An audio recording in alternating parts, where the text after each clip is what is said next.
Et aujourd'hui, on va aller au musée et à la bibliothèque.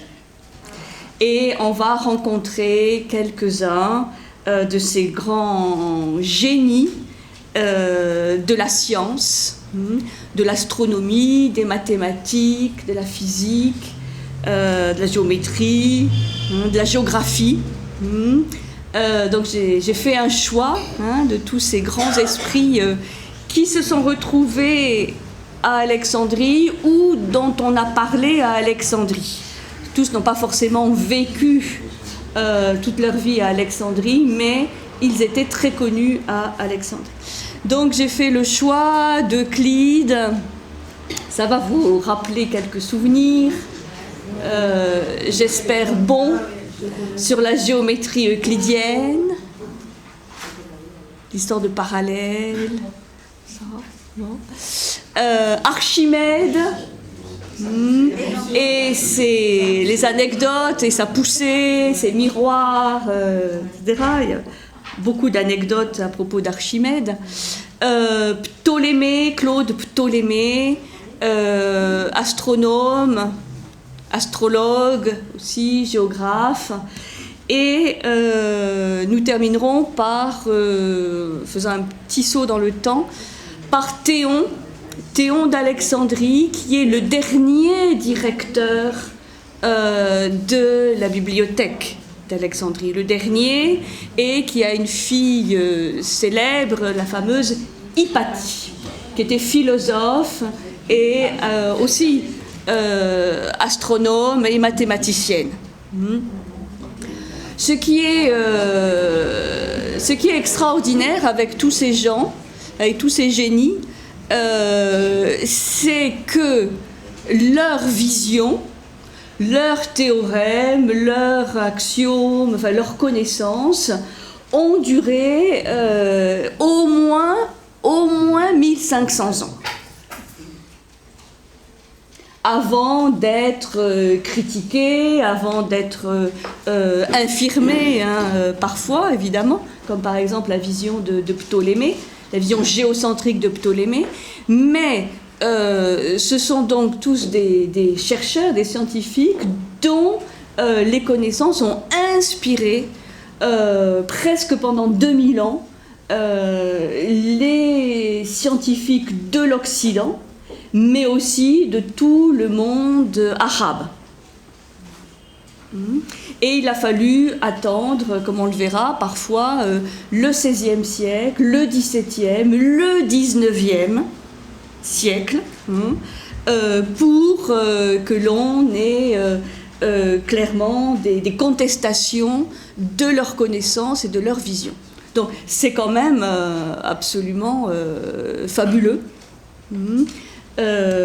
d'étudier ces génies de la science et de mieux connaître ce qu'ils ont transmis, ce qu'ils ont compilé, ce qu'ils ont trouvé pour certains, et ce qu'ils ont transmis à l'humanité. Alors, musée et bibliothèque, c'est en fait un ensemble.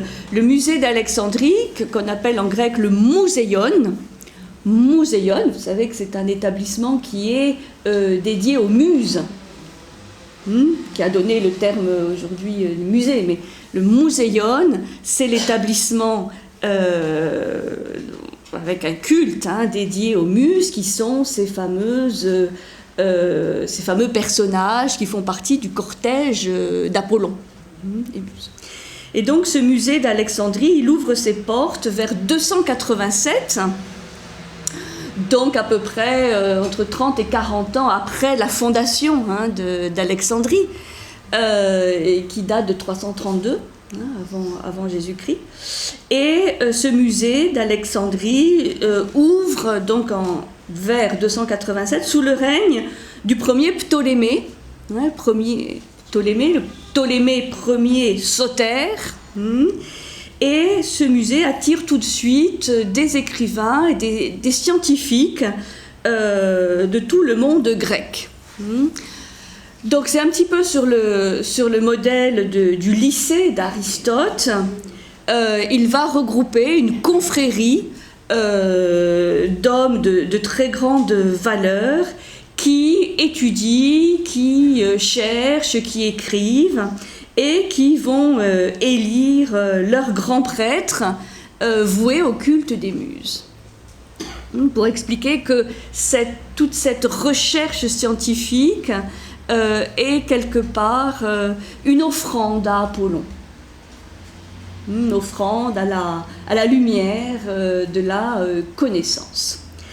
Alors, bon, c'est à la mode, donc on va donner aussi ce petit détail, que une grande partie de ces scientifiques, ces chercheurs sont rémunérés par le roi Ptolémée, et donc cela leur permet de jouir d'une grande liberté et d'une absence, en tout cas, de soucis matériels.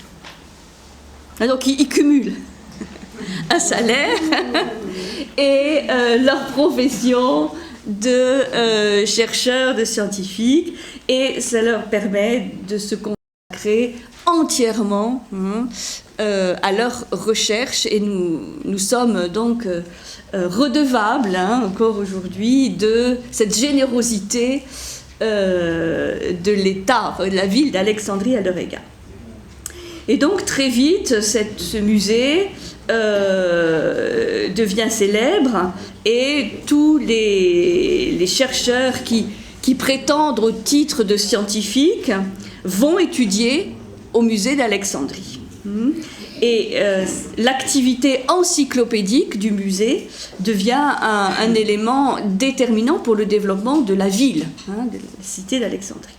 C'est exactement comme à Pergame, parce qu'il y a d'autres villes qui ont des musées, qui ont des bibliothèques. Il y a Pergame, il y a Antioche, il y a Syracuse, il y a bien entendu Athènes, qui pouvaient tout autant s'enorgueillir d'une activité intellectuelle intense, mais Alexandrie se détache sûrement à cause ou grâce à l'extraordinaire diversité des talents réunis, puisqu'on va trouver des écrivains, mais on va trouver des mathématiciens, des physiciens, des géomètres, des astronomes, des astrologues, des géographes, des historiens, voilà, toutes les facettes du génie humain se retrouvent à Alexandrie. Alors, ce musée, il a une aile particulière qui est la fameuse bibliothèque, qui fait partie de ce grand ensemble qu'est le musée. Et évidemment, cette bibliothèque d'Alexandrie, elle a été très fameuse. Elle est fondée en même temps, 287, 288 avant notre ère, et à l'initiative de celui qui deviendra son premier directeur, et il va y avoir toute une succession de directeurs de la bibliothèque d'Alexandrie, et son fondateur, il s'appelle Démétrios de Phalère, certain Démétrios, qui a longtemps présidé aux destinées de la bibliothèque d'Athènes, et qui va être accueilli par Ptolémée Philadelphe, le successeur de Ptolémée Soter. Et dès sa création, les papyrus, qui sont les livres de l'époque, commencent à arriver, à s'accumuler dans cette bibliothèque. Alors on a toute une succession de directeurs de la bibliothèque qui sont très célèbres, Callimaque par exemple, Apollonios de Rhodes qui va rester célèbre dans la postérité parce que c'est lui qui va classer les œuvres d'Aristote, et c'est lui qui a inventé le terme de métaphysique, puisqu'en rangeant sur les étagères les papyrus des œuvres d'Aristote, il a rangé ce qui était de la physique, et puis d'autres ouvrages qui traitaient de sujets au-delà de la physique. Il fallait trouver un nom, et c'est lui qui a inventé le concept de métaphysique, au-delà de la physique, pour dire qu'un bibliothécaire, en tout cas à cette époque, et dans la bibliothèque d'Alexandrie avait un rôle quand même très important, puisque après, tout le monde a repris cette nomenclature d'Apollonios de Rhodes. Apollonios de Rhodes. On a aussi Ératosthène, dont on parlera dans 15 jours, qui est celui qui a mesuré la circonférence de la Terre, et qui va être aussi un grand directeur de la bibliothèque d'Alexandrie. Et tous ces directeurs de bibliothèques perpétuent cette volonté de collectionner, de rassembler tout le savoir humain de l'époque. Il y a vraiment cette ambition d'avoir dans un seul lieu l'ensemble des connaissances détenues par l'humanité. Pour dire qu'aujourd'hui, le projet, par exemple, de Google, qui lui est numérique, mais plonge ses racines dans un très vieux rêve de l'homme, qui est d'avoir à disposition tout le savoir encyclopédique. Nos encyclopédistes aussi avaient ce souci d'avoir sous la main, donc évidemment les supports changent selon la période historique, tout le savoir de l'humanité. Alors combien y avait-il de volumes à la bibliothèque d'Alexandrie? 200 000, dit-on, à la fin du règne de Ptolémée Philadelphe, donc très vite, vous voyez, 200 000 papyrus, c'est énorme. Peut-être 400 000, 500 000 ou 700 000 à l'époque de César, où on a même installé une annexe à cette bibliothèque d'Alexandrie dans le grand Sérapéum, c'est-à-dire l'établissement qui était voué au dieu de la médecine, Séraphis.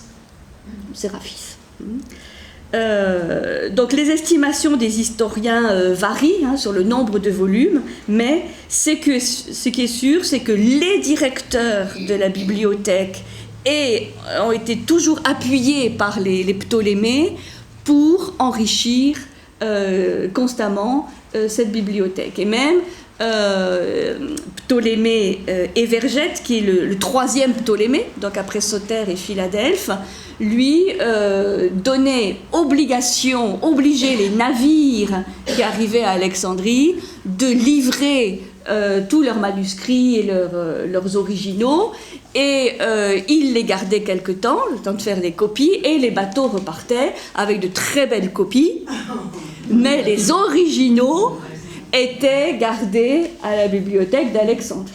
Vous savez, les bateaux, ça peut toujours faire naufrage, donc il valait mieux mettre ces originaux à l'abri à la bibliothèque. Et donc, il y a eu aussi une seconde jeunesse à la bibliothèque grâce au don de 200 000 volumes de la bibliothèque de Pergame, qui était extrêmement réputée à l'époque, qu'Antoine a fait don à Cléopâtre. Donc, voilà, c'est... Les dernières personnalités de cette bibliothèque d'Alexandrie vont donc être Théon, grand mathématicien, et sa fille Hypatie. C'est sa fille, oui, grande mathématicienne et philosophe, sur lequel on avait parlé du très beau film Agora, qui était sorti il y a quelques années, que je vous recommande, pour comprendre cette période aussi extrêmement troublée au niveau religieux. Alors, il y a eu plusieurs incendies de la bibliothèque d'Alexandrie. On parle souvent de l'incendie de la bibliothèque d'Alexandrie, mais en fait, il y a eu plusieurs incendies, dont un à l'époque de César, dans sa guerre contre Pompée, et puis en 642, lors de la conquête arabe. Alors, aujourd'hui, vous savez que grâce à l'UNESCO, cette bibliothèque a ressurgi de ses cendres. Elle existe à nouveau. Modèle un petit peu différent, mais avec quand même cette ambition de rassembler le maximum d'ouvrages du monde entier. Alors, c'est pas simplement de rassembler ou de collectionner des ouvrages, c'est aussi un grand centre de traduction, puisque les Ptolémées encouragent la traduction en grec des grands textes de tous les peuples connus d'Alexandrie, donc des livres zoroastriens, romains, égyptiens aussi. Il y a un immense effort de traduction en grec de tous ces ouvrages étrangers. On avait cité la semaine dernière évidemment le fameux exemple de la Septante, de la Torah juive, qui va permettre de faire connaître la Bible, en tout cas les 5 premiers livres de l'Ancien Testament au monde entier. Alors, bon, c'est une toute petite introduction pour vraiment être conscient de l'importance de cette bibliothèque et aussi de savoir dans l'histoire que c'est quand même très important de garder mémoire des connaissances de l'humanité. Alors, on va étudier donc quelques-uns de ces grands talents scientifiques d'Alexandrie ou associés, comme je disais, à Alexandrie. Le premier, entre guillemets, Euclide. C'est Euclide, donc, qui aurait vécu vers 325-265 avant Jésus-Christ. Ces dates sont approximatives. C'est un immense mathématicien qui va rédiger une œuvre majeure qui s'appelle Les Éléments. Les éléments, on parle toujours des éléments d'Euclide, les éléments qui sont en fait des éléments de mathématiques et de géométrie. C'est le premier grand traité systématique de géométrie.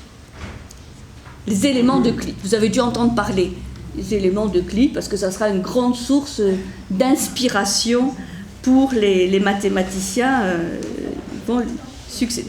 Alors on raconte, parce qu'il y a beaucoup d'anecdotes à propos de ces génies, on raconte qu'ils donnaient parfois ces leçons sur la plage, donc sur le sable d'Alexandrie, et ils faisaient des figures géométriques avec un bâton. Ce qui va donner toute la tradition, très très belle tradition, du bâton d'Euclide, que vont se transmettre de manière extrêmement rituelle les directeurs de la bibliothèque d'Alexandrie. Et si ce sujet vous intéresse, je vous recommande un très joli petit roman, mais très, très historique, sur ce bâton d'Euclide, écrit par Jean-Pierre Luminet, qui est lui-même physicien, astrophysicien, et qui a une très belle plume de romancier, et qui s'appelle Le bâton d'Euclide, et qui raconte l'histoire de ce bâton qui va se transmettre de directeur de la bibliothèque à son successeur. Jean-Pierre Luminet. Luminet, c'est un provençal, alors il faut se précipiter pour l'acheter. Alors il y a une anecdote célèbre d'Euclide avec le roi Ptolémée, parce que ces premiers Ptolémée, après ça va se gâter, mais les 3 premiers au moins Ptolémée sont des gens vraiment très, très intéressants, c'est des érudits, c'est vraiment des mécènes. Et Ptolémée aurait lu le livre, enfin au moins une partie du livre d'Euclide, Les Éléments, et il lui aurait dit « Je n'ai pas bien compris le livre 5 ». Je vous expliquerai tout à l'heure les livres des éléments. « N'y a-t-il pas un chemin plus court pour définir la notion de rapport ?» Et Euclide lui aurait répondu « Il n'est pas dans les sciences de voie directe réservée au roi. » Bon. Alors, c'est une anecdote pour montrer l'indépendance, tout payés qu'ils fussent par le roi, ils étaient indépendants de leurs mécènes et demandant donc des efforts Ptolémée pour comprendre ce qu'ils n'avaient pas compris à une première lecture. Alors, les éléments d'Euclide sont considérés comme l'un des textes fondateurs des mathématiques en Occident. C'est un des plus anciens traités connus qui présente les mathématiques de manière systématique, c'est-à-dire de manière extrêmement rigoureuse et déductive.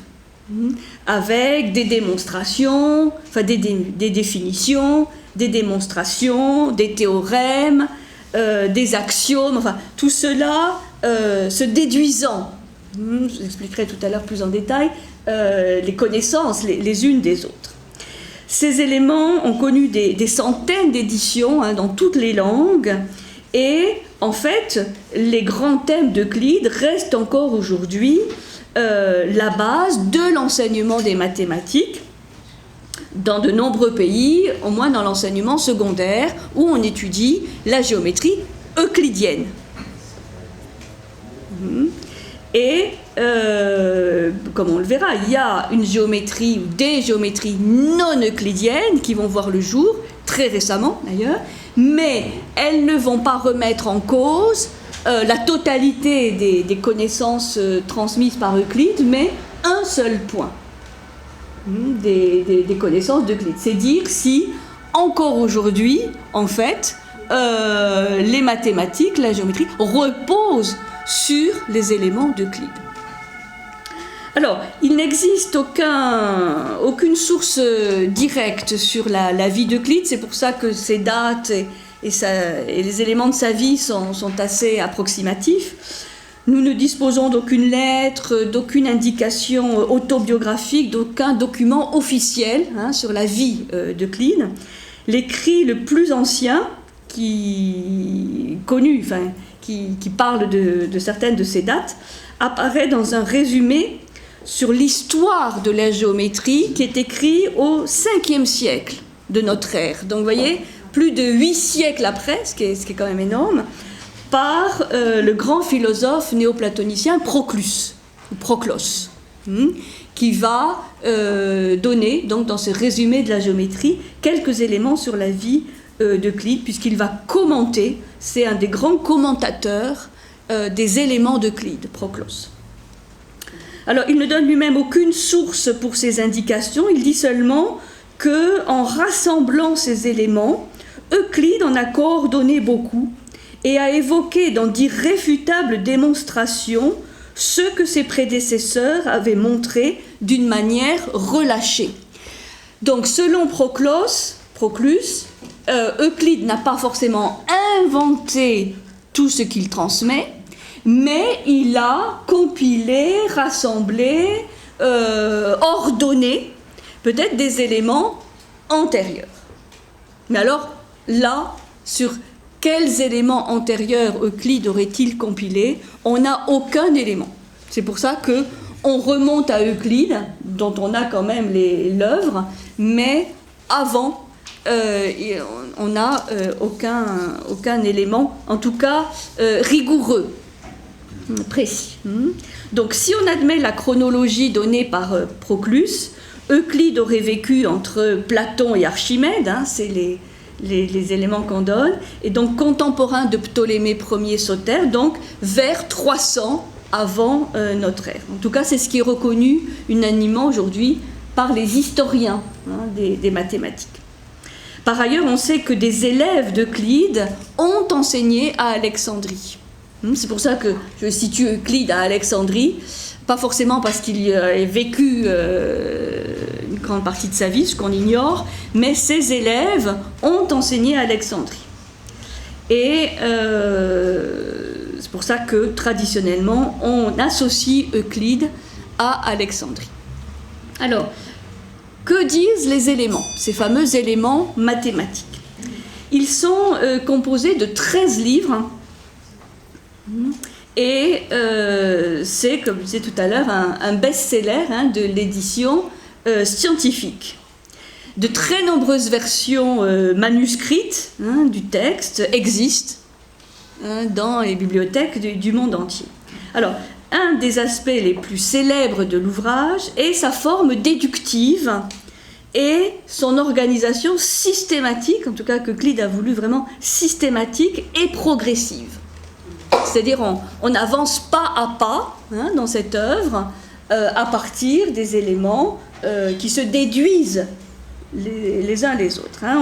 On le cite comme un modèle du style logico-déductif.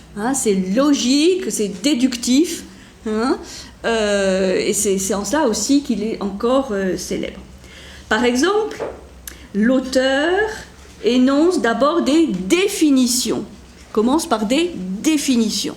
Des définitions qu'on étudie encore aujourd'hui.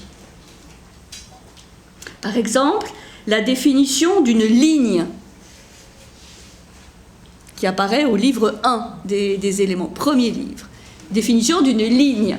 Alors, je ne vous demanderai pas si vous vous rappelez de comment on définit une ligne. Alors, il y a plusieurs définitions, mais une de celles qu'on trouve dans le livre 1, c'est une longueur sans largeur. Une longueur sans largeur. Définition de la ligne. Définition aussi d'une droite. Qu'est-ce qu'une droite? C'est la ligne. Donc, vous voyez, on définit la ligne. Ensuite, on définit la droite. Pourquoi? Parce qu'on va définir la droite comme la ligne de plus court chemin joignant deux points sur une surface. Donc, une fois qu'on a défini la ligne, on peut définir la droite comme la ligne du plus court chemin joignant deux points sur une surface. Il va définir aussi ce qu'est le nombre premier au livre 7. Un nombre mesuré par une seule unité. Les nombres premiers. Ça rappelle des souvenirs, ça, hein? Des bons souvenirs. Les nombres premiers. Un nombre mesuré par une seule unité. Ensuite, il va y avoir des propositions. Il va faire un certain nombre de propositions. Par exemple, si des choses égales sont retranchées de choses égales, les restes sont égaux. Oui, c'est évident, hein? Eh oui. Mais il fallait quand même le trouver, l'écrire. Hein? Si des choses égales sont retranchées de choses égales, les restes sont égaux. Bon. On va aussi trouver des postulats, comme la possibilité de construire une ligne droite passant par deux points donnés. C'est ce qu'on étudie encore aujourd'hui. Par deux points donnés, il ne passe qu'une seule droite. Et c'est ce que va contester ce qu'on appelle la géométrie non euclidienne. Géométrie d'espace qui va dire non, que soit il n'y a aucune ligne qui peut passer par deux points, soit une infinité de lignes passant par deux points.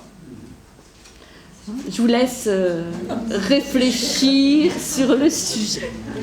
Alors, il va démontrer des propriétés, ça fait partie de cette armature très logique et très déductive, des propriétés à partir de ce qui est déjà connu. Toutes les constructions reposent sur celles de droite ou de cercle. Droite et cercle. C'est une contrainte connue plus tard sous le nom de construction à la règle et au compas. Et c'est pour ça que dans les épreuves autrefois de mathématiques ou de géométrie, on avait droit, je ne sais pas si vous vous rappelez, à deux outils seulement, une règle et un compas. Et c'est vrai, hein? Vous vous rappelez, hein? Et un crayon, ouais, oui, bien sûr, un crayon. Mais règle et compas. Et on nous fouillait pour savoir si on n'avait pas d'autres outils. Ça vient d'Euclide. Et la gomme. Ouais. Le bâton, non. La règle en fer, non. Donc, ça vient d'Euclide qui faisait ses recherches et ses démonstrations avec simplement la règle et le compas. Alors, les 6 premiers livres sur les 13 sont consacrés à la géométrie plane, c'est-à-dire en deux dimensions. Alors, pour vous donner quelques exemples, le premier livre traite des triangles et des droites parallèles et inclut une preuve du théorème de Pythagore. Ça nous donne évidemment une indication sur le fait qu'Euclide connaissait les mathématiques pythagoriciennes. Et donc, probablement aussi, les mathématiques babyloniennes.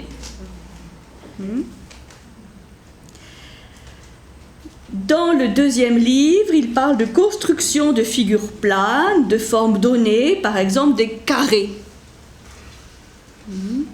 Donc toujours cette idée de comment on reproduit des surfaces de même dimension ou comment on calcule les surfaces. Le troisième livre va nous parler des propriétés du cercle, puisque le cercle a toujours fait partie des interrogations des mathématiques. Le quatrième, de l'inscription de figures dans un cercle. C'est la fameuse quadrature du cercle que Euclide va aborder. Donc, construction de pentagones réguliers inscrits dans un cercle. Le cinquième livre va parler de la théorie des rapports et des proportions entre grandeurs. Donc on trouve cette idée toujours de rapport, de proportion, qui était une des caractéristiques des mathématiques pythagoriciennes. Et dans le sixième livre, il applique toutes ces données mathématiques à la géométrie. Les trois livres suivants sont appelés des livres arithmétiques et ils traitent des nombres premiers, de la construction du plus grand diviseur entier commun à deux ou plusieurs entiers, c'est-à-dire le fameux plus grand commun diviseur, plus petit commun multiple, PPCM, voilà, tout ça c'est Euclide. Il va étudier aussi les progressions géométriques. Le livre 10 s'occupe des nombres irrationnels, aussi grande catégorie des mathématiques, c'est-à-dire qu'ils ne peuvent pas s'écrire sous la forme d'une fraction, donc il va étudier les racines, les fameuses racines carrées, cubiques. Ça, c'est pour vous donner une idée du génie de ce personnage. Les trois derniers livres traitent de la géométrie dans l'espace. Et là, ces livres culminent avec la construction dans une sphère des 5 solides réguliers, les fameux polyèdres réguliers qu'on appelle les solides platoniciens, mais que Platon lui-même n'avait pas inventé, qu'il avait repris des mathématiques pythagoriciennes. Ces 5 solides qu'on avait étudiés, je me rappelle, il y a 2 ans avec Kepler, puisque Kepler les avait aussi étudiés, qui sont le tétraèdre, la pyramide, le cube, l'octaèdre, le dodécaèdre et l'icosaèdre.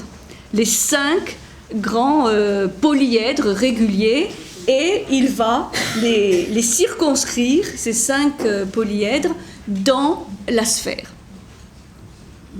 Donc, vous voyez, il va avoir le mérite, pas forcément d'inventer toutes ces notions, mais de les compiler, de les ordonner et de les expliquer de manière pédagogique et extrêmement logique.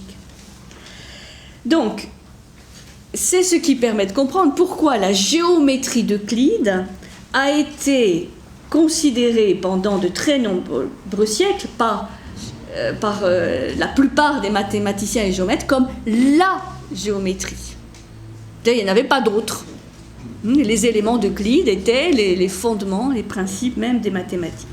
Et aussi, tout le monde s'accordait à penser que cette représentation mathématique donnait une représentation adéquate et vraie du réel.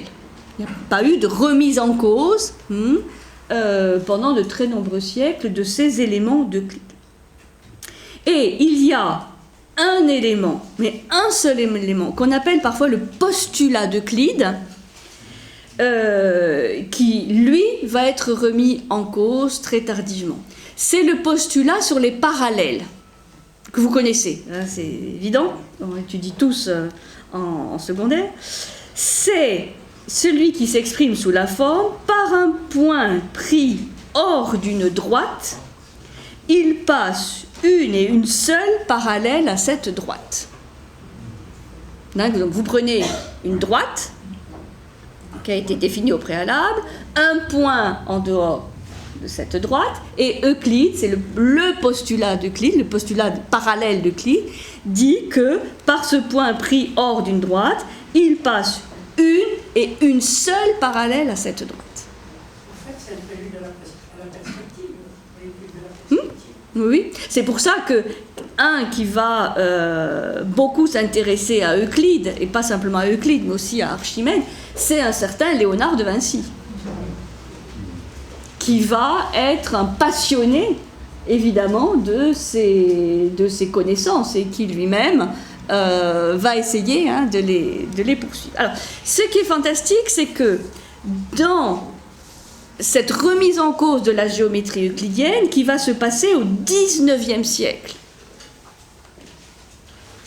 et notamment par un certain Gauss, mathématicien Gauss, en 1813. Vous voyez, les courbes de Gauss. Et il y en a d'autres, donc, après, qui vont... Gauss, G-A-U-2-S. Il va être le pionnier de cette géométrie non euclidienne, mais où il ne va remettre en cause que le postulat d'Euclide. Aucune des autres connaissances figurant dans les éléments d'Euclide. Donc c'est ça qui est incroyable. C'est que ce postulat sur les parallèles qui va être la base de ce qu'on appelle les géométries non euclidiennes, qu'on étudie aussi, mais plus dans l'enseignement supérieur des mathématiques. Et qui là disent, certaines, que par ce point hors de la droite, il peut passer des centaines, voire des milliers de parallèles, ou aucune, selon les référents dans lesquels on raisonne.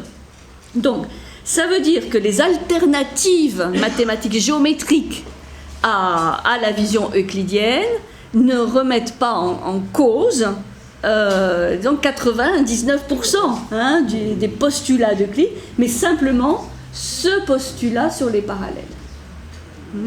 Donc c'est incroyable qu'on raisonne encore aujourd'hui en grande partie sur ces éléments d'Euclide, qui vont être retraduits, réédités, commentés par des milliers de scientifiques, de mathématiciens, de géomètres par la suite.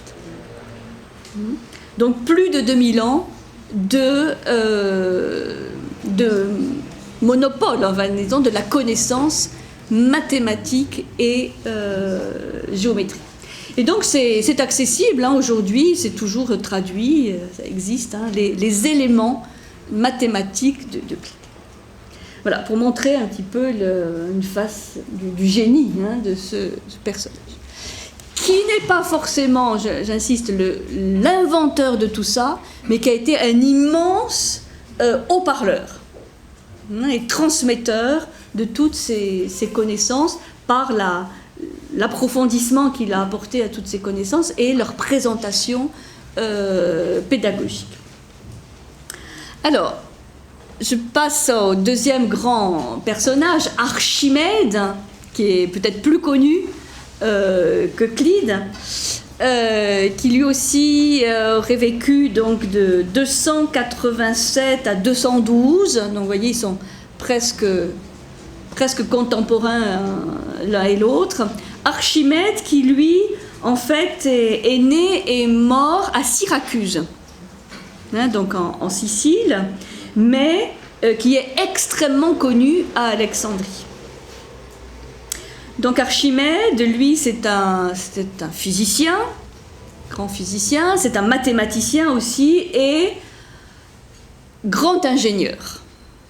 C'est-à-dire que lui, il va être à la source de nombreuses inventions qui sont extrêmement célèbres, et c'est lui qui va absolument fasciner Léonard de Vinci, qui lui aussi, vous savez, va inventer beaucoup de machines volantes. Il faut aller à Amboise pour voir les dessins de Léonard et toutes ces inventions. Donc là, on a une famille, vous voyez, de génies à la fois des théoriciens, de mathématiciens et de physique et de mécanique, et en même temps, ingénieurs, techniciens, capables de transcrire dans la matière leurs connaissances. C'est pour ça que Léonard, aujourd'hui encore, vraiment, au-delà de son talent, de son génie de peintre, fascine encore tant.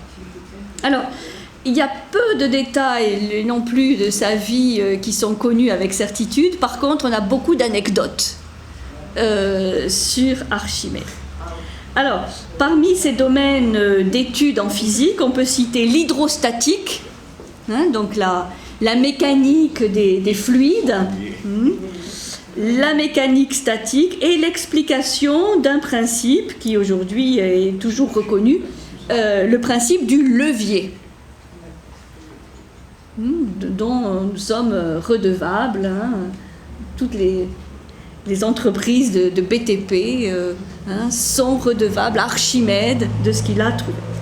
Et on lui attribue la conception de plusieurs outils, comme par exemple la vis sans fin, qui est la vis d'Archimède, l'écrou aussi. Donc vous voyez à quel point nos vies quotidiennes sont redevables de ces grands personnes. Alors, son père était astronome, il aurait commencé son éducation, dit-il, mais il va poursuivre et terminer ses études à Alexandrie. C'est pour ça qu'on associe Archimède à Alexandrie, puisqu'il y a fait une partie de ses études. Il connaissait des professeurs de l'école d'Alexandrie, puisque là on a retrouvé des lettres échangées entre Archimède et certains autres professeurs de l'école d'Alexandrie qui lui étaient contemporains. Il va entrer au service du roi de Syracuse, donc roi de Sicile, en qualité d'ingénieur, et il va participer à la défense de la ville.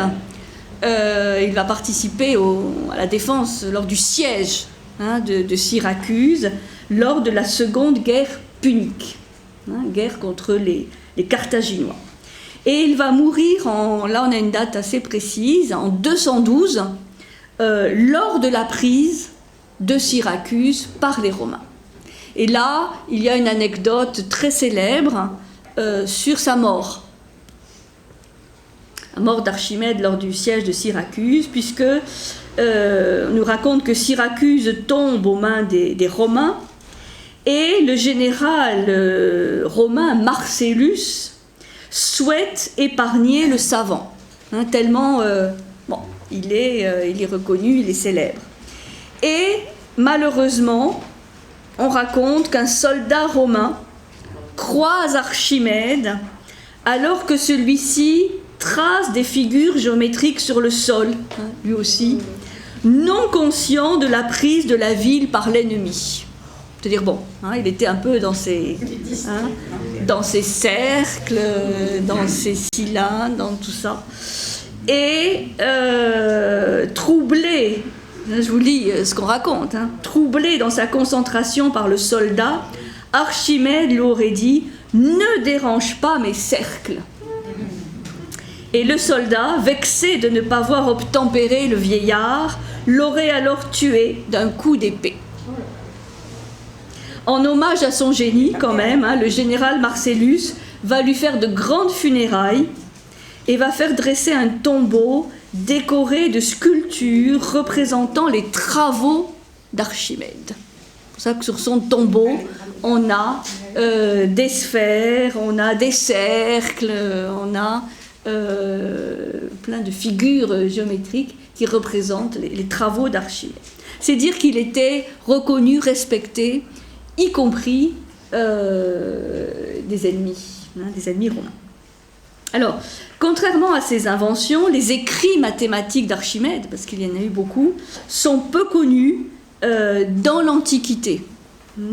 Les mathématiciens d'Alexandrie le lisent et le citent, mais la première compilation en fait, des œuvres mathématiques d'Archimède n'est faite qu'en 530 après Jésus-Christ. donc plus de encore un 7 siècles, par un certain Isidore de Milet. Isidore de Milet. Donc là, ça nous fait aussi un lien avec le lieu de naissance des présocratiques. Isidore de Milet, en 530, après Jésus-Christ. Mais pour dire que la cité de Milet est toujours active. Cette côte ionienne est toujours active en philosophie et en sciences.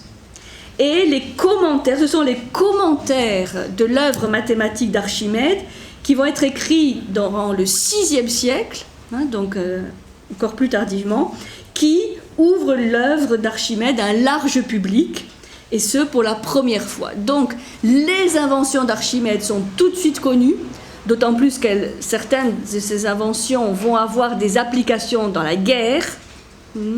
Par contre, les œuvres mathématiques vont être plus longues à être connues et surtout à être divulguées, ce qui est différent des œuvres d'Euclide. Alors, il y a eu un nombre relativement restreint aussi de copies du travail d'Archimède, qui a survécu en tout cas, et qui vont être une très grande source d'inspiration à la Renaissance. Parfois on se demande d'où vient ce mouvement de la Renaissance à Florence. En tout cas au niveau scientifique, il est clair que une grande partie de cette fascination de la Renaissance pour l'Antiquité vient de cette redécouverte, de ces traductions des œuvres mathématiques et scientifiques de manière générale de l'Antiquité et de cette période de l'Antiquité tout particulièrement. Alors les travaux d'Archimède, c'est vrai, c'est vraiment une histoire incroyable, puisque on a redécouvert seulement en 1906 un ouvrage qui va être très célèbre depuis, qu'on appelle le Palimpseste d'Archimède. Vous avez peut-être entendu parler de ce texte, Palimpseste d'Archimède. Vous savez, un palimpseste, c'est un manuscrit dont on efface les caractères pour réécrire par-dessus. Palimpseste. Ça, c'était assez fréquent.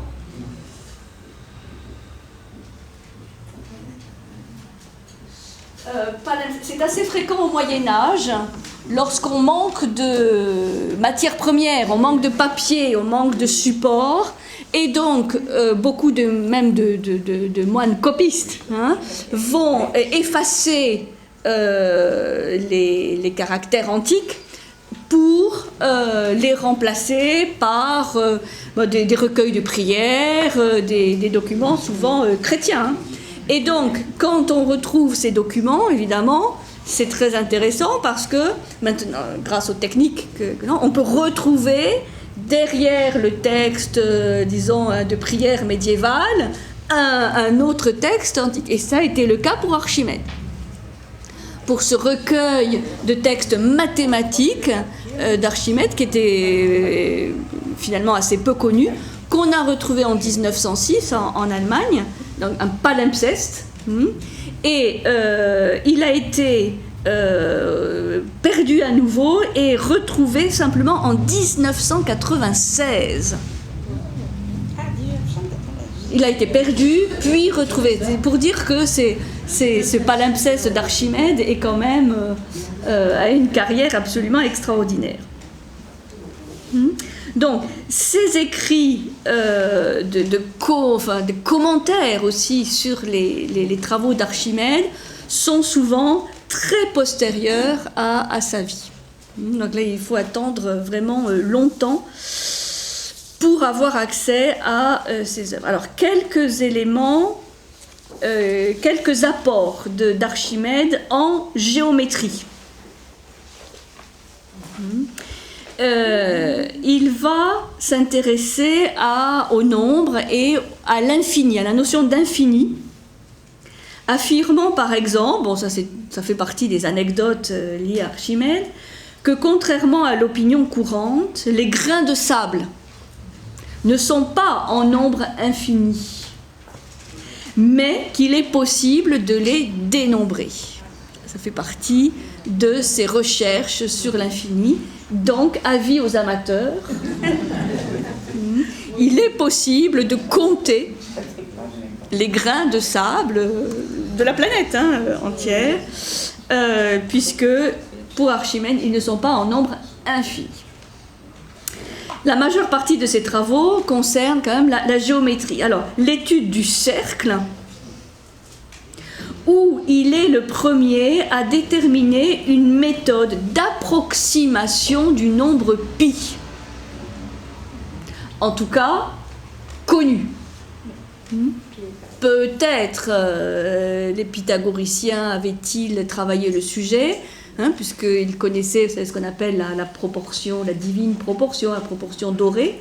Donc peut-être avait-il déjà à cette époque une approximation du nombre pi, mais en tout cas, ce n'est pas reconnu de manière certaine. Donc c'est à Archimède qu'on doit une première approximation de pi à l'aide de polygones réguliers, de fractions, et il propose un certain nombre de fractions pour approcher ce nombre pi.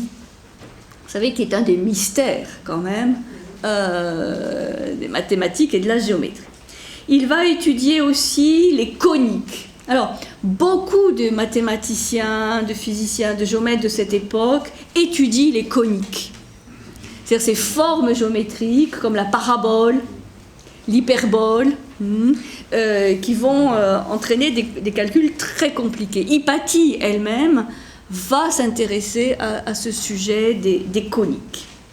Et ils vont faire des calculs de surface extrêmement originaux. Alors, tout ça est très connu aujourd'hui, mais ce sont vraiment des pionniers.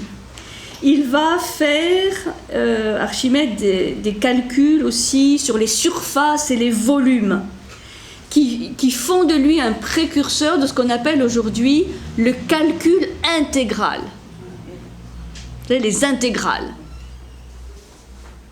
Grand souvenir aussi, cours mathématiques. Et donc il travaille particulièrement sur le volume, les surfaces et volumes de la sphère, du cylindre.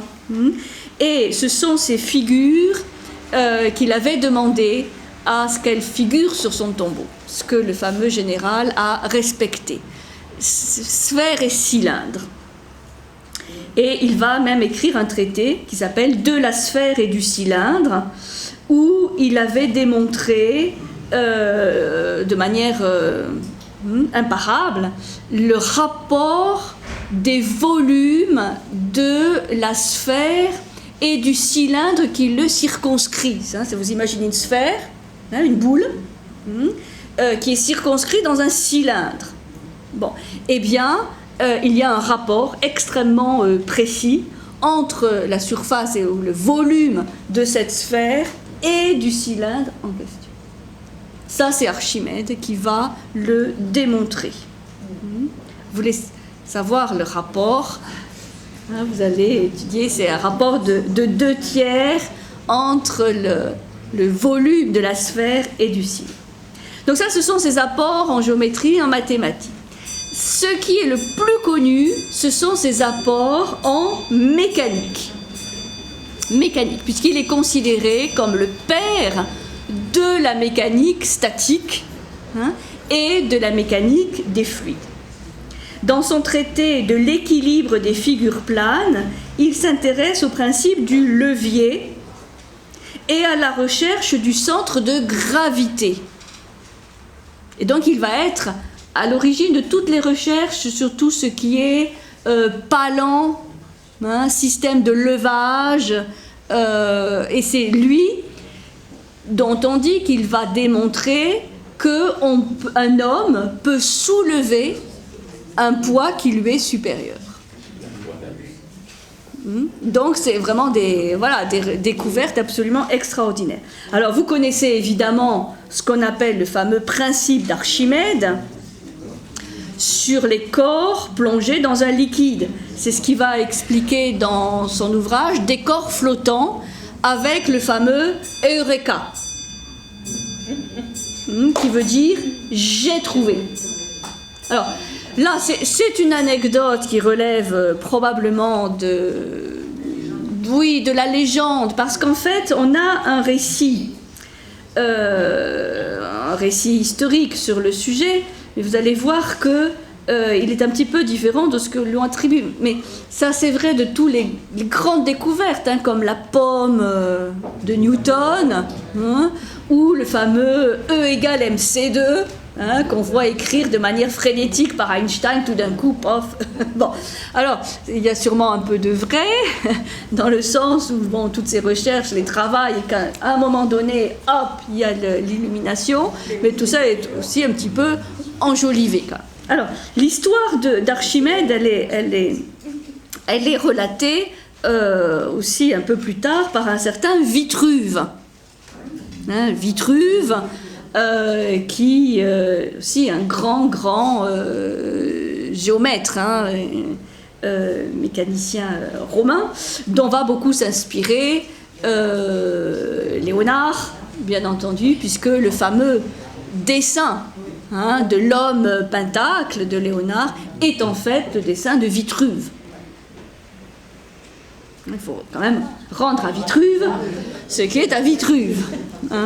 Et donc Vitruve, évidemment, est un passionné de tout ça, et il raconte qu'Archimède, en disant cette Eureka, puisqu'on dit même qu'il se baladait tout nu dans les rues de la ville, en disant, il sortait de son bain, il venait de trouver la solution à un problème posé par le tyran de Syracuse. En effet, ce tyran, Hiéron, avait fourni à un orfèvre une certaine quantité d'or à façonner pour en faire une couronne. Et afin d'être sûr que l'orfèvre ne l'avait pas trompé, en substituant alors un métal moins noble, comme de l'argent ou autre, il demanda à Archimède si cette couronne était effectivement faite uniquement d'or. Et afin de... Voilà, il voulait étudier vraiment la composition de la couronne. Et c'est dans sa baignoire, alors qu'il cherchait depuis longtemps, qu'Archimède trouva la solution et sortit de chez lui en prononçant la célèbre phrase. Il venait de mesurer le volume de la couronne par immersion dans l'eau, puis de la peser afin de comparer sa masse volumique à celle de l'or massif. Voilà, en fait, ce qui serait la véritable histoire de l'Eureka d'Archimède. Donc effectivement, il est dans sa baignoire, il plonge la couronne dans l'eau, mais le problème, c'est que c'est un petit peu différent de ce que va trouver, enfin de ce qu'on appelle le postulat d'Archimède sur la poussée. Sur la poussée, qui est un axiome extrêmement précis sur la poussée d'Archimède, c'est-à-dire la poussée que subit tout corps plongé dans l'eau. Donc, bon, ça a un air de ressemblance, mais ce n'est pas exactement tout à fait pareil. Donc, il est possible que Vitruve ait eu connaissance d'une découverte d'Archimède relative au corps plongé dans l'eau, et Vitruve, c'est le IIIe siècle, après, au IIIe ou IVe siècle de notre ère, donc c'est beaucoup plus tard. Alors, Archimède va travailler aussi sur l'optique, il va écrire la 4 optique. Alors, pour dire aussi que Euclide, ça je n'en ai pas parlé, mais va aussi beaucoup s'intéresser à l'optique. Et il va mettre en pratique ses connaissances théoriques, donc il va être à l'origine d'un grand nombre d'inventions, je vous en cite simplement quelques-unes, des machines de traction, où il démontre qu'à l'aide de poulies, donc la poulie, les palans, les leviers, on peut soulever donc des poids absolument énormes.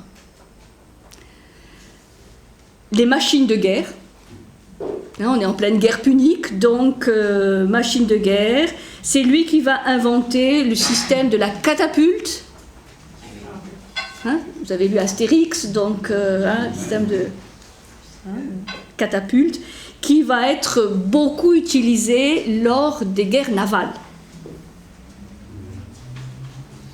Puisque ça permet à distance d'enflammer les bateaux ennemis. Donc, beaucoup de machines de guerre, la vis sans fin, qu'on appelle depuis la vis d'Archimède, et l'écrou. On parlait tout à l'heure, l'écrou d'Archimède. Le principe aussi, c'est les fameux miroirs. Là aussi, pour enflammer les bateaux ennemis. On dit que lors du siège de Syracuse, toujours, là où on va trouver la mort, la légende veut qu'il ait mis au point des miroirs géants pour réfléchir et concentrer les rayons du soleil dans les voiles des navires romains et ainsi les enflammer. Alors, ça, c'est voilà, quelque chose qui est associé à Archimède, dont on dit que ça a été effectivement fait, et ça, c'est fortement remis en cause par tous ceux qui ont recherché à faire l'expérience, puisqu'ils disent qu'il faudrait des miroirs extrêmement grands, ce qui était à l'époque techniquement inconcevable, et que, puisqu'à l'époque, ils n'avaient que des miroirs en bronze poli. Et donc, on a refait ces expériences, et ça n'a pas marché.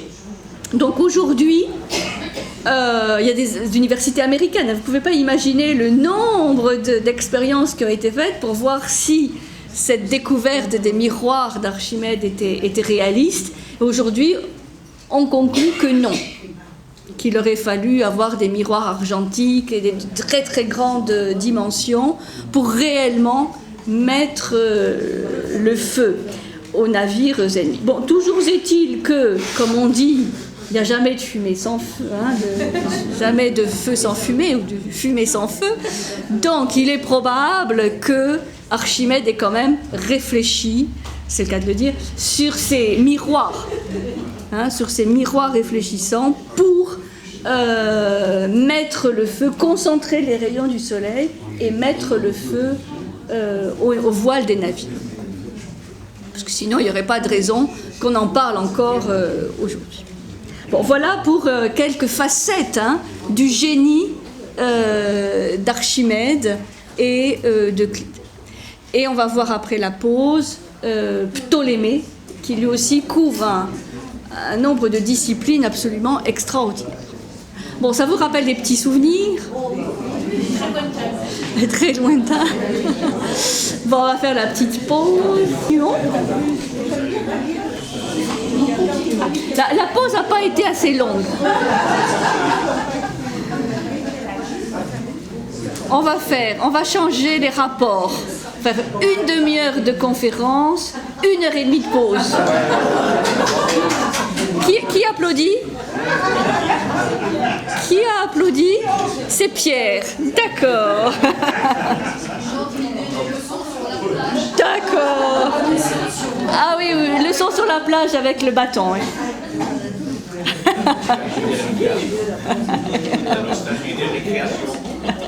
Alors, Ptolémée.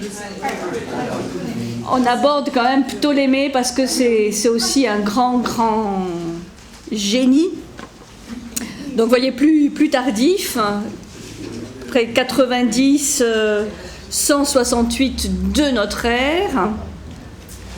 Donc, on l'appelle communément Ptolémée. En fait, c'est Claudius Ptoléméus, Claude Ptolémée, qui est, alors lui, là on change un tout petit peu de discipline. On quitte les mathématiques, la physique et la mécanique pour aborder l'astronomie. C'est un grand astronome et astrologue. Il fait bien la différence entre les deux disciplines, astronomie et astrologie. Et c'est un des précurseurs de la géographie, avec la science des cartes de géographie. Et lui, par contre, il vécut à Alexandrie. Alors, il est connu essentiellement par son schéma astronomique, qui va servir de référence à la représentation de l'univers pendant de très nombreux siècles. On va le voir. Et il va aussi décrire l'astrolabe, qui est un instrument qui permet de représenter le mouvement des astres sur la voûte céleste. Il n'a pas inventé l'astrolabe, puisqu'on pense que l'astrolabe aurait été inventé par un autre génie mathématicien d'avant notre ère qui s'appelle Hipparque. Mais c'est lui qui décrit de manière très minutieuse l'astrolabe, et on sait que dans les sciences mathématiques de l'islam, l'astrolabe va jouer un rôle très important. Sont des instruments très beaux aussi, très finement ouvragés, qu'on peut encore voir dans les musées. Alors, Ptolémée est l'auteur de plusieurs traités scientifiques qui ont tous joué un rôle immense dans la science occidentale et moyenne-orientale. Donc, le plus connu peut-être est son traité d'astronomie, qui est connu sous le nom, que je vous ai écrit au tableau, d'Almageste, qui est en fait un nom arabe. C'est le nom arabisé de son traité qui s'appelait en fait Composition mathématique, bien que ce soit un traité d'astronomie. Almageste. Et deuxième autre grand traité, je ne vous l'ai pas écrit parce que là c'est simple, ça s'appelle Géographie, qui est une discussion approfondie sur les connaissances géographiques du monde gréco-romain. Et l'autre ouvrage très connu, moins connu que l'Almageste, mais quand même connu, en tout cas de l'Antiquité, est un ouvrage d'astrologie, et qui s'appelle Tétrabiblos. Tétrabiblos, les quatre livres, Biblos, le livre, 4 livres d'astrologie. Donc l'œuvre de Ptolémée, c'est un sommet, c'est aussi un aboutissement d'une longue évolution de la science antique, notamment de l'astronomie, l'observation des astres, les nombres, le calcul, la mesure, la prévision même des éclipses. Et il va en fait compiler un grand nombre d'observations, un grand nombre de connaissances, et là avec une filiation directe avec les connaissances babyloniennes, puisque les Babyloniens étaient de grands maîtres en astronomie et en mathématiques, mais notamment en astronomie, ils savaient prédire les éclipses, les mouvements des planètes, de très grands maîtres en la matière. Et donc Ptolémée va, là encore, recueillir. Vous voyez ce rôle d'Alexandrie comme haut-parleur. C'est des gens qui inventent, bien sûr, mais qui compilent, qui rassemblent, qui écrivent, qui transmettent. Qui font des synthèses, et c'est un rôle vraiment de passeur, de transmetteur, et c'est pour ça que nous sommes évidemment très redevables de tous ces gens. Alors, en astronomie, puisque c'est là la grande évidemment réputation de Ptolémée et de son système géocentrique. C'est le système géocentrique, c'est-à-dire que la Terre est immobile au centre de l'univers. Bon, alors évidemment, aujourd'hui, on sait qu'il y a eu la révolution héliocentrique, avec Copernic, Galilée et Kepler, mais ce qui est quand même intéressant, c'est qu'il faut savoir que le modèle de Ptolémée, donc le modèle géocentrique de Ptolémée, n'a été définitivement abandonné par l'Église que sous le pape Benoît XIV vers 1750. 1750, ça veut dire que le modèle géocentrique de Ptolémée, il dure 1600 ans. Vous vous rendez compte? 1750. Benoît XIV. Oui, Benoît XIV, 1750, vers 1750. Donc, vous voyez, c'est quand même après Copernic, après Galilée, après... Vous connaissez l'histoire de Galilée, quand même, qui a dû se rétracter. Donc, donc pour dire qu'il faut être patient dans la vie. Pour voir un certain nombre de révolutions être reconnues comme telles. L'Église a beaucoup aidé, là. Oui, je ne vais pas rentrer dans... on ne va pas mettre haro sur l'Église. Mais oui, bien sûr, puisque c'était incompatible avec une certaine lecture et interprétation des textes. Alors, l'Almageste, c'est en fait le seul ouvrage antique complet sur l'astronomie qui nous soit parvenu.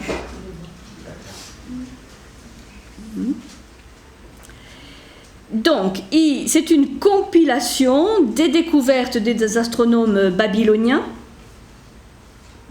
et aussi des astronomes grecs qui ont précédé Ptolémée, comme Eudoxe de Cnide, par exemple, ou Hipparque, qui avaient déjà intégré dans leur modèle géométrique un certain nombre de choses pour calculer les mouvements des corps célestes, notamment ce qu'on appelle la théorie des épicycles, épicycles et épicycles, qui permettent de comprendre comment se meuvent les planètes, hormis évidemment la Terre, qui est supposée immobile au centre de l'univers. Mais toutes les autres planètes, qui étaient connues, celles qu'on connaît aujourd'hui, y compris le Soleil et la Lune, qui sont considérées à cette époque comme des planètes,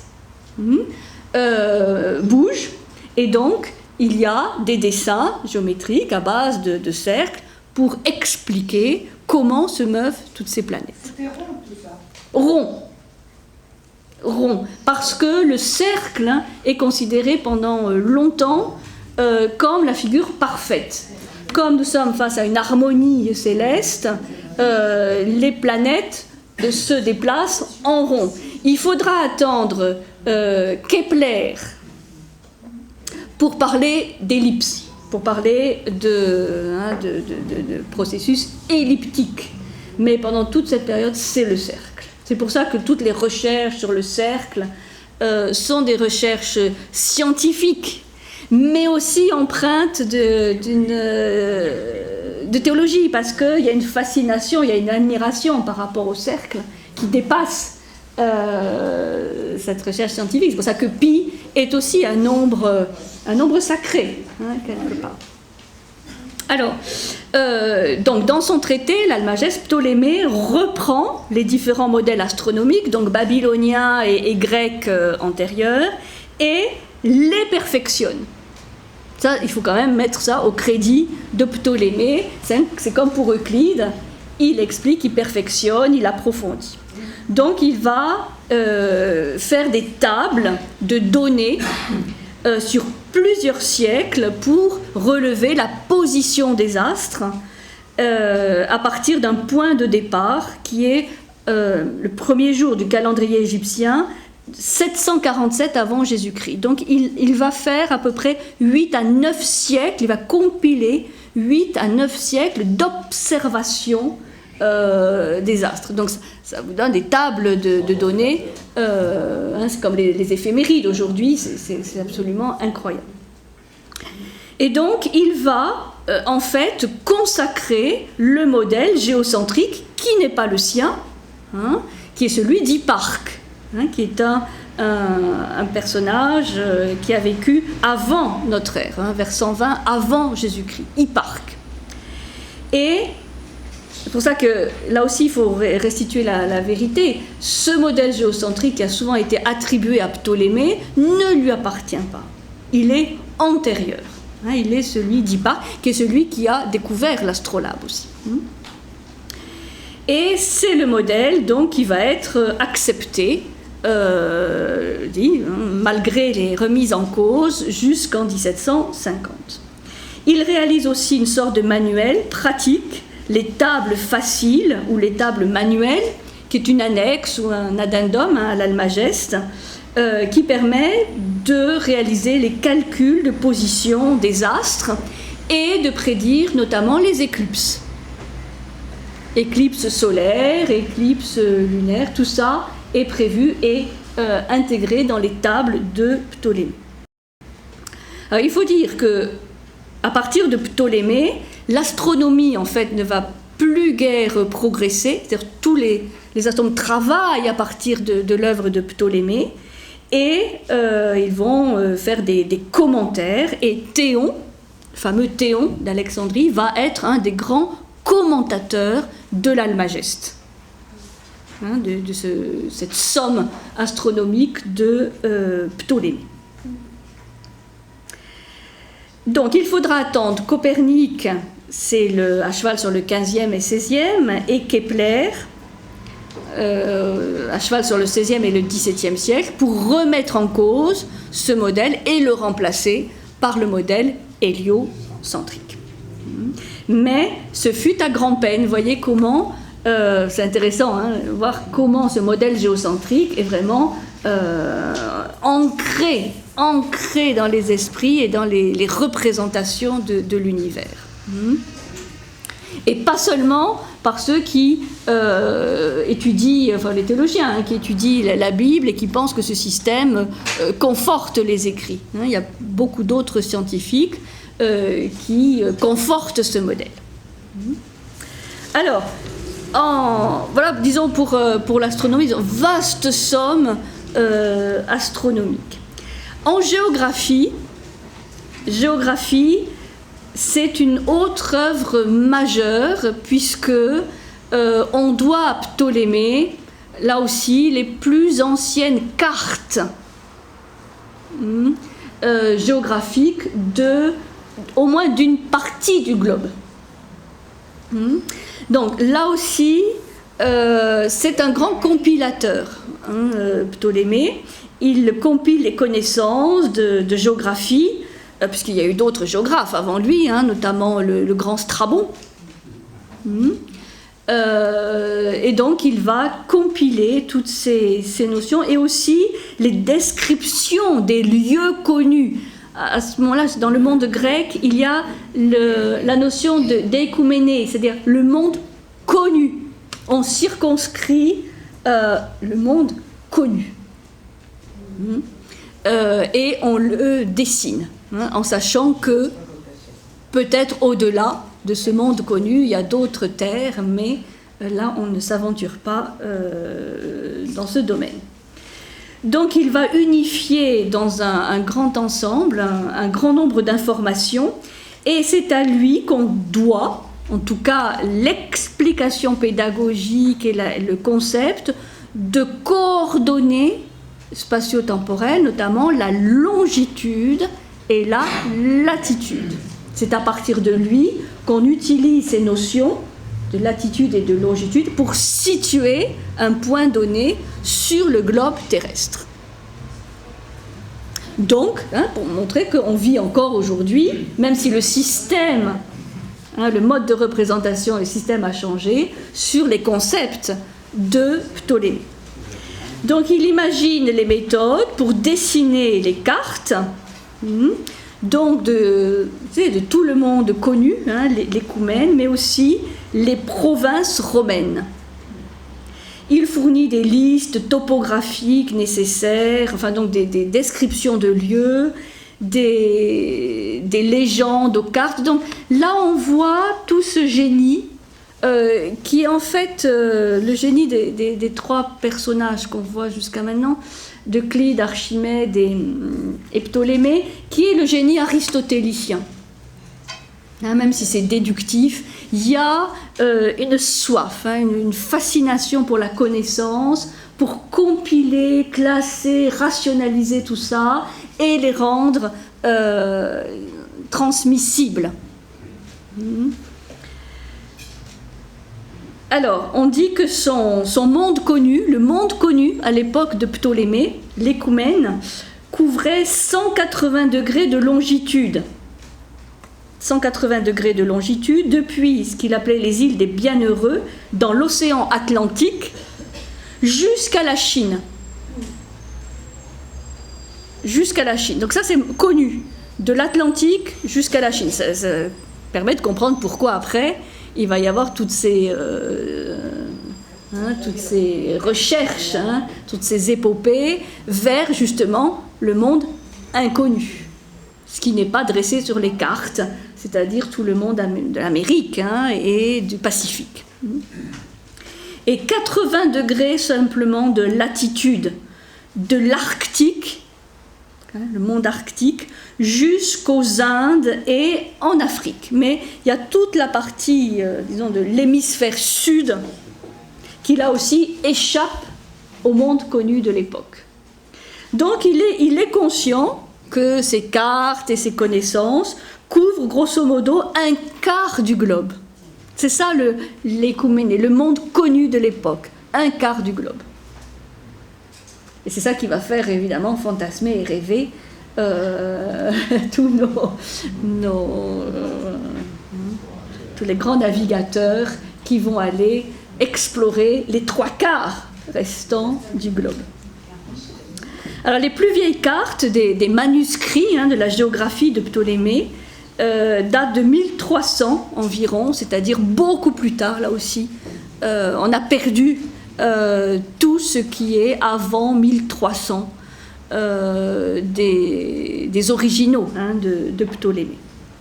Donc il va être un grand pionnier dans les techniques de projection cartographique.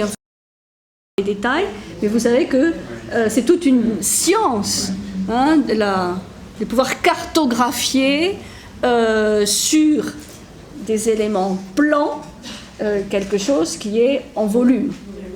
Donc c'est le grand spécialiste de la projection cartographique. Et vous avez dans les musées ou encore aujourd'hui des représentations de ces cartes de l'époque, qui semblent évidemment un petit peu rudimentaires par rapport à ce qu'on connaît aujourd'hui, mais qui sont les cartes qu'ont utilisées aussi les Arabes pour mieux connaître le monde.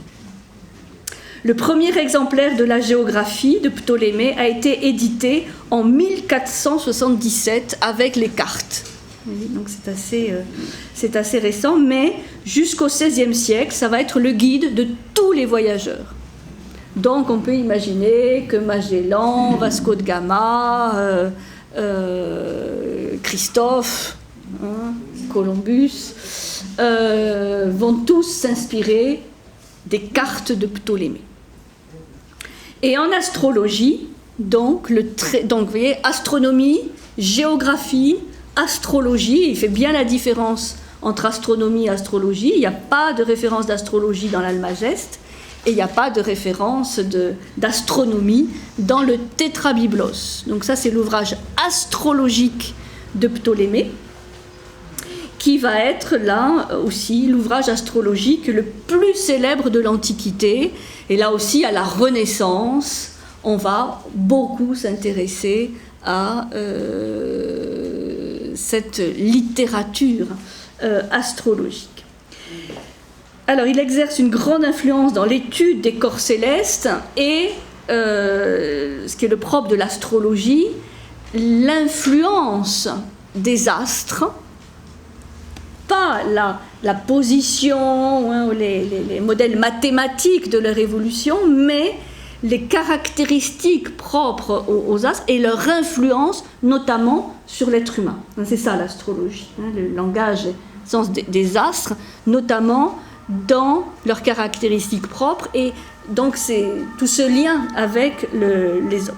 Et donc Ptolémée va fournir des explications aux effets astrologiques des planètes en fonction de leurs effets, notamment sur les températures, donc chauffant, rafraîchissant, mouillant, séchant. C'est un peu comme les caractères d'Hippocrate, hein, où on va avoir une répartition des effets des planètes, selon que ce sont des planètes plutôt sèches, plutôt humides, etc. Et donc c'est quelque part aussi des précurseurs de ce qu'on étudie aujourd'hui, notamment sur Mars, hein, où on sait que même si c'est la planète rouge, la planète de fer, il y a pu y avoir de l'eau à un moment donné, donc peut-être une vie possible. Enfin, voilà. Ça, c'est des recherches déjà en filigrane dans le Tétrabiblos. L'astrologie horoscopique aussi, donc toute la science des horoscopes, en 4 livres, qui consiste à étudier les emplacements des planètes au moment de la naissance d'un individu pour expliquer déjà ce qu'aujourd'hui on appelle les thèmes astrologiques et horoscopiques, pour montrer comment, selon l'endroit, donc la latitude, la longitude de l'endroit où on est, et évidemment l'heure précise de la naissance, il va y avoir un certain nombre d'influences planétaires qui vont marquer le destin de l'individu. Même si jamais dans l'astrologie traditionnelle, il n'y a cette notion de déterminisme. Ça donne des orientations. Les astres influent, mais ne déterminent pas. Ça, c'est un grand axiome de l'astrologie antique, et notamment de celle de Ptolémée. Alors, le génie de Ptolémée va aussi s'appliquer à la musique, à l'optique et aux mathématiques aussi. Donc, vous voyez, c'est vraiment ce modèle qui va être si important à la Renaissance de l'homo universale, l'homme universel, qui connaît l'astronomie, qui connaît la géographie, qui connaît les mathématiques, qui connaît l'optique et qui connaît aussi la musique, en tant que rapport aussi, les notes étant des rapports mathématiques entre eux. Et donc il va écrire un traité de musicologie qu'on peut dire inspiré en partie de la musique pythagoricienne, des recherches de Pythagore sur le monocorde, mais qu'il va aussi approfondir et développer.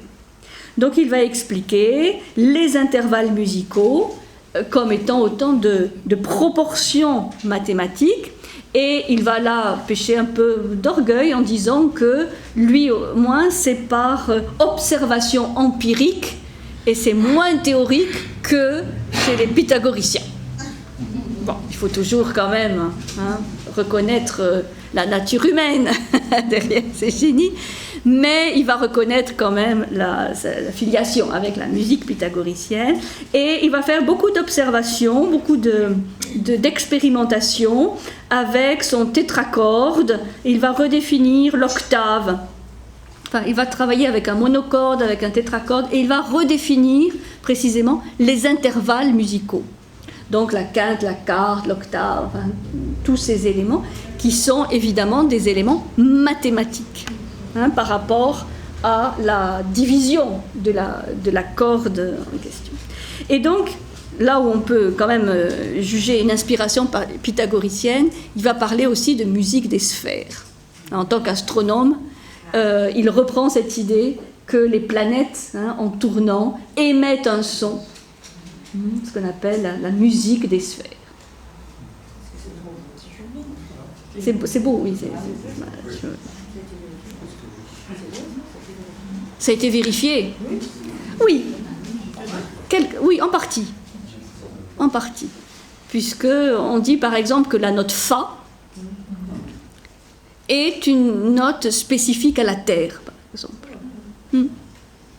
Que la Terre, en tournant, puisqu'on sait maintenant qu'elle tourne, émet un son Mais après, vous avez plein de... Bon, il est dubitatif, Pierre. C'est pour ça qu'il ne faut pas faire qu'une demi-heure de... On apprend quand même des choses. Bon. Alors, ce qu'il faut savoir, c'est que les harmoniques, qui est donc le traité de musicologie de Ptolémée, va contribuer très largement au développement de la théorie musicale au XVIe siècle. Vous voyez, là, hein, j'insiste lourdement sur cette idée que vraiment leurs connaissances, leurs découvertes, leurs œuvres vont inspirer l'Occident et parfois tout le monde arabo-musulman, voilà, jusqu'à le seuil de l'époque contemporaine. Alors, pour ne laisser personne de côté, même si on est toujours obligé de laisser plein de gens de côté, je vais évoquer rapidement Théon d'Alexandrie, 335-405, et donc qui est célèbre comme grand érudit, comme grand mathématicien, comme celui qui va laisser de grands commentaires de l'Almageste de Ptolémée, donc il s'y connaît en astronomie, des éléments et de l'optique d'Euclide. Donc c'est un grand mathématicien et grand astronome, en plus d'être celui qui va clôturer la longue chaîne de transmission de ce bâton d'Euclide chez les directeurs de la bibliothèque d'Alexandrie. Ces tables astronomiques vont avoir beaucoup d'influence et furent connues par les astronomes arabes. Grâce aux œuvres de Théon aussi, on sait que les astronomes alexandrins ont récupéré des astronomes babyloniens le système mathématique sexagésimal, c'est-à-dire basé sur le nombre 60. Décimal 10, vigésimal comme chez les précolombiens 20, sexagésimal 60, qui est 12 fois 5, qui est aussi le symbole d'un nombre qui représente une certaine totalité, unité, et ce qui permet aussi de représenter de très grandes quantités avec moins de signes. On parlait du logiciel tout à l'heure. Donc ce système sexagésimal était le système des Alexandrins, et là ils l'ont carrément, vraiment, c'est emprunté des Babyloniens. Vous vous rappelez que quand on avait étudié Babylone, la mathématique babylonienne, vous avez dit que c'était les Babyloniens qui étaient à l'origine du découpage du temps en heures, minutes, secondes, et une heure, c'est 60 minutes. Donc ça, nous le devons aux Babyloniens et à Théon. Une petite remarque, si vous voulez, c'est très concret, parce qu'en fait, ils comptaient sur les phalanges 1, 2, 3, 4, 5, 6, 7, 8, 9, ils sont 12, les phalanges des doigts, une douzaine, 2 douzaines, 3 douzaines, 5 douzaines, 60. Nous, la base, c'est exagéral. D'accord. Donc, les phalanges des doigts. Et pas sur les doigts. Pas sur les doigts comme nous. Oui. Pas sur 10. Oui. Des phalanges. C'est-à-dire une fraction du doigt. Voilà. Oui. Vous vérifierez, mais on a 12. Sans le pouce. Sans le pouce. Voilà, une petite réflexion intéressante. Alors, donc Théon, c'est un grand monsieur, un grand commentateur, vous l'avez compris, de Ptolémée et d'Euclide. Et sa fille Hypatie, donc 370-415. Alors, c'est un personnage évidemment très intéressant, puisque elle est à la fois astronome, mathématicienne, comme son père, mais aussi philosophe, puisque on dit qu'elle en général qu'elle se rattache au courant néo-platonicien, hein, donc disciple de Plotin, Porphyre et Jamblique, et qu'elle enseignait dans le cadre de la bibliothèque, mais aussi dans la rue, hein, vêtue d'un simple vêtement, et qu'elle a toujours mené une vie très, très simple, très, très austère. Alors, Hypatie, donc grande philosophe, grande mathématicienne qui s'est intéressée aux coniques, qui aurait été aussi à l'origine d'inventions d'instruments, hein, pour mesurer les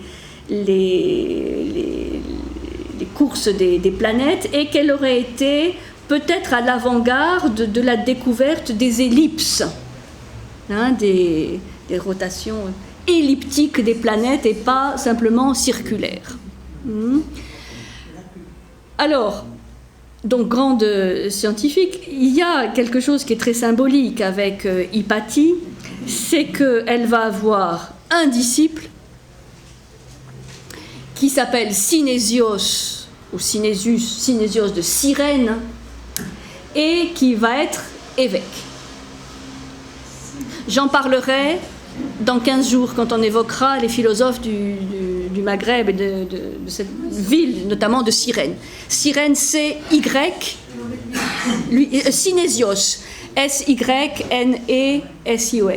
dont on a quelques hymnes et dont on a quelques lettres aussi envoyées à Hypatie. Donc vous voyez ce côté symbolique, emblématique d'Hypatie, qui va être à cheval entre la période antique, puisqu'elle est néo-platonicienne, et dont le principal disciple sera évêque, hein, de Cyrène. Donc on voit bien là la mutation qui est en train de se passer, et évidemment le destin d'Hypatie est totalement tragique, puisqu'elle va être prise en fait dans un conflit qui la dépasse,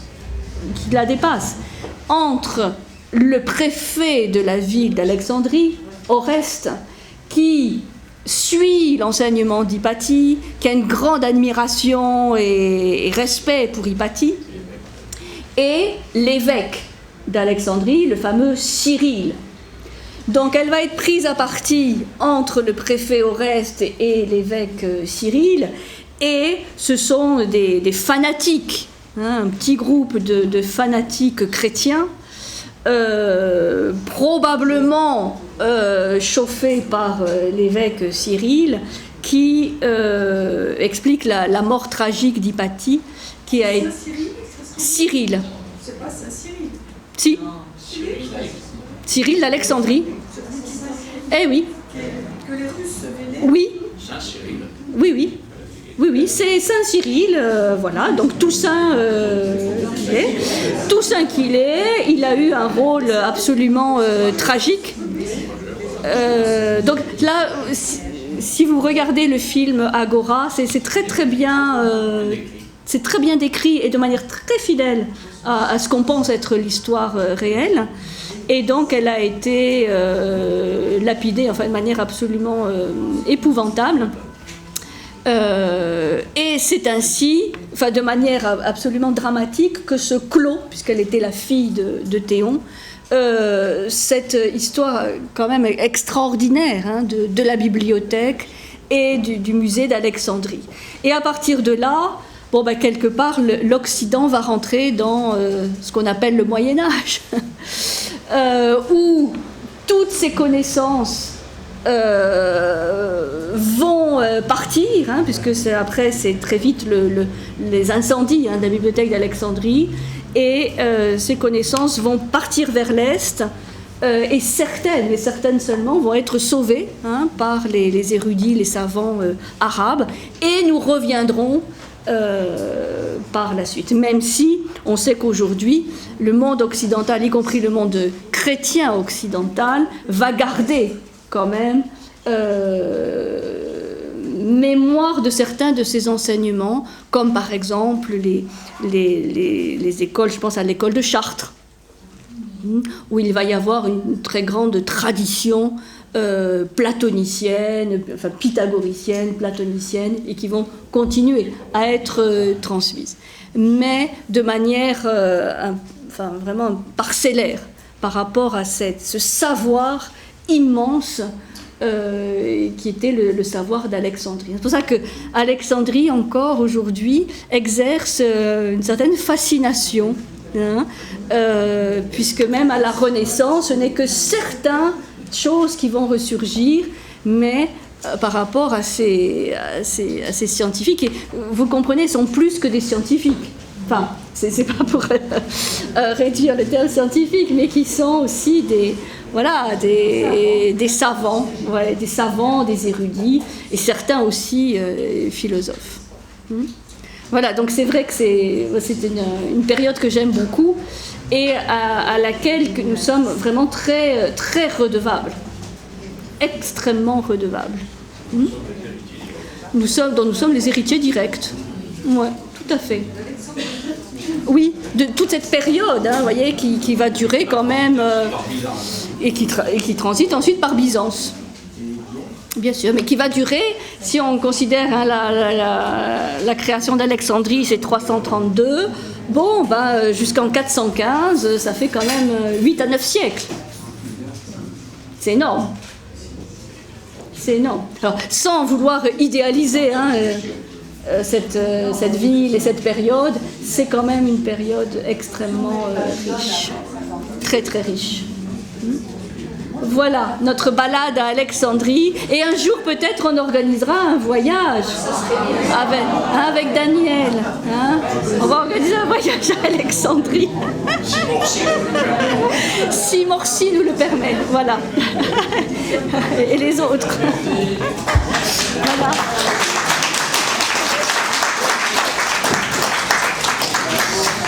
Et donc la semaine prochaine, on part à Jérusalem.